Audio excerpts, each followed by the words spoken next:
Good morning ଶୁଭ ସକାଳ। ଆଜି ମେ 18 ତାରିଖ ରବିବାର ସକାଳରେ ଖବର ଉପରେ ନଜର ପକେଇବା। ଆପଣମାନଙ୍କ ଅନୁରୋଧ ଭିଡ଼ିଓକୁ ଶେଷ ପର୍ଯ୍ୟନ୍ତ କାରଣ ଆପଣମାନେ ଖୁବ୍ କମ୍ ସମୟ ଭିତରେ ଦେଶ ବିଦେଶ ଠାରୁ ଆରମ୍ଭ କରି ଆମ ରାଜ୍ୟର ସମ୍ପୂର୍ଣ୍ଣ ଗୁରୁତ୍ୱପୂର୍ଣ୍ଣ ଖବର ଜାଣିପାରିବେ।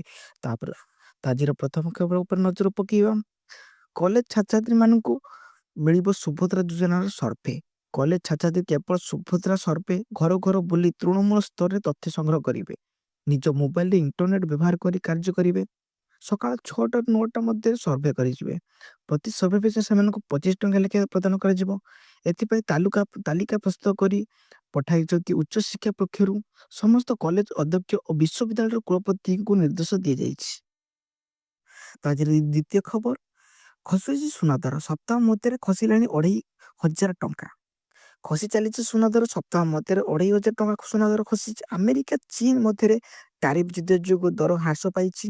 ଗତକାଲି ଭୁବନେଶ୍ୱରରେ 24 କ୍ୟାରେଟ ସୁନା ଦର 10 ଗ୍ରାମ ପ୍ରତି 87,200 ଟଙ୍କା ଥିଲାବେଳେ ସେହିପରି 24 କ୍ୟାରେଟ ସୁନା ଦର 10 ଗ୍ରାମ ପ୍ରତି 95,800 ଟଙ୍କା ରହିଛି। ନମ୍ବର 3, ପୁଣି ଫେରିଲା କରୋନା। ଏ ସ୍ଥାନରେ ବଢୁଛି ସଂଖ୍ୟା।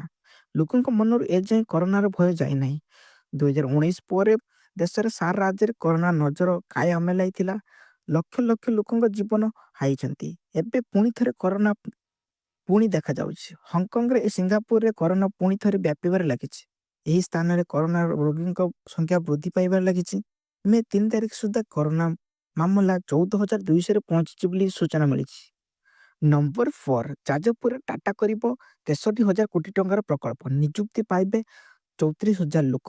ଚଳିତ ମାସ 22 ତାରିଖରେ 1,14,000 କୋଟି ଟଙ୍କାର ପ୍ରକଳ୍ପ ଗ୍ରାଉଣ୍ଡ ବ୍ରେକିଂ ଉଦ୍ଘାଟନ ହେବ। ଯାଜପୁର ଜିଲ୍ଲାରେ 12ଟି ପ୍ରକଳ୍ପ ଶିଳାନ୍ୟାସ ଓ 4ଟି ପ୍ରକଳ୍ପ ଉଦ୍ଘାଟନ କରିବେ ମୁଖ୍ୟମନ୍ତ୍ରୀ।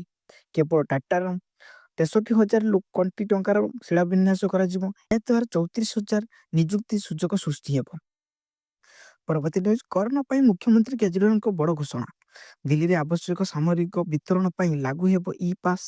31 ଦିନରେ ଲକଡାଉନ ସମୟରେ ଦିଲ୍ଲୀରେ ଜରୁରୀ ସାମଗ୍ରୀ ବିତରଣ କୌଣସି ଅସୁବିଧା ହେବ ନାହିଁ ବୋଲି ଦିଲ୍ଲୀର ମୁଖ୍ୟମନ୍ତ୍ରୀ କେଜରିୱାଲ ନିଜେ ଘୋଷଣା କରିଛନ୍ତି। ଦିଲ୍ଲୀରେ ଆବଶ୍ୟକତା ସାମଗ୍ରୀ ବିତରଣ ପାଇଁ ଦିଲ୍ଲୀର ଇ ପାସ୍ ଲାଗୁ କରାଯିବ ବୋଲି ସେ ଘୋଷଣା କରିଛନ୍ତି। ଏହା ସହ ସେ କହିଛନ୍ତି ଯେ ପରିବା ବିକ୍ରେତା ଅନ୍ୟାନ୍ୟ ସାମଗ୍ରୀ ଦୋକାନରେ ଚଳାଉଥିବା ଲୋକମାନଙ୍କ ପାଇଁ ମଧ୍ୟ ଇ ପାସ୍ ଲାଗୁ କରାଯିବ। ପରବର୍ତ୍ତୀ ନ୍ୟୁଜ୍, ମେ 20 ସୁଦ୍ଧା ଯୁକ୍ତ 2 ପରୀକ୍ଷା ଫଳ ଏବେ ଚୂଡ଼ାନ୍ତ ପର୍ଯ୍ୟାୟରେ ପହଞ୍ଚିଛି।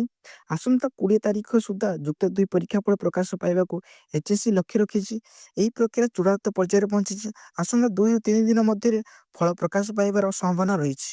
ପରବର୍ତ୍ତୀ ନ୍ୟୁଜ୍, ଆସିବ ନୂଆ ଟଙ୍କା। ବଜାରକୁ ଆସିବ 20 ଟଙ୍କିଆ ନୂଆ ନୋଟ୍। ପୁରୁଣା ନୋଟ୍ ବି ବଦଳାଇବାକୁ ବାଧ୍ୟ ନୁହନ୍ତି। ଖୁବ୍ ଶୀଘ୍ର ଆସିବାକୁ ଯାଉଛି 20 ଟଙ୍କିଆ ନୋଟ୍। ଭାରତୀୟ ରିଜର୍ଭ ବ୍ୟାଙ୍କ RBI ତରଫରୁ ଏନେଇ ଶନିବାର ସୂଚନା ଦିଆଯାଇଛି। RBI ସୂଚନା ଅନୁସାରେ ନୂଆ ନୋଟ୍ ଗଭର୍ଣ୍ଣର ସଞ୍ଜୟ ମାଲହୋତ୍ରାଙ୍କ ଦସ୍ତଖତ ରହିବ। ଏହା ସହ RBI ପକ୍ଷରୁ କୁହାଯାଇଛି ଯେ 20 ଟଙ୍କିଆ ନୋଟ୍ ପୁରୁଣା ଥିଲେ ସିଏ ବି ଚାଲୁ ରହିବ। ପରବର୍ତ୍ତୀ ନ୍ୟୁଜ୍, ଉପଭୋକ୍ତାଙ୍କୁ ଝଟକା ଦେଲା ଷ୍ଟେଟ୍ ବ୍ୟାଙ୍କ। ହ୍ରାସ କଲା ସୁଧର ହାର। ଦେଶର ସବୁଠାରୁ ବଡ଼ ସରକାରୀ bank state bank of India ନିଜର ଉପଭୋକ୍ତାଙ୍କୁ ଝଟକା ଦେଇଛି। ବ୍ୟାଙ୍କ ଫିକ୍ସଡ ଡିପୋଜିଟ୍ ସୁଧର ହାର ହ୍ରାସ କରିଛି। ନୂଆ ସୁଧର ହାର ମେ 16ରୁ ଲାଗୁ ହୋଇଛି। ଷ୍ଟେଟ୍ ବ୍ୟାଙ୍କ ସମସ୍ତ ସମୟର ଅବଧିରେ 20ଟି ବେସିସ୍ ପଏଣ୍ଟ ହ୍ରାସ କରିଛି। ଏହି ହ୍ରାସ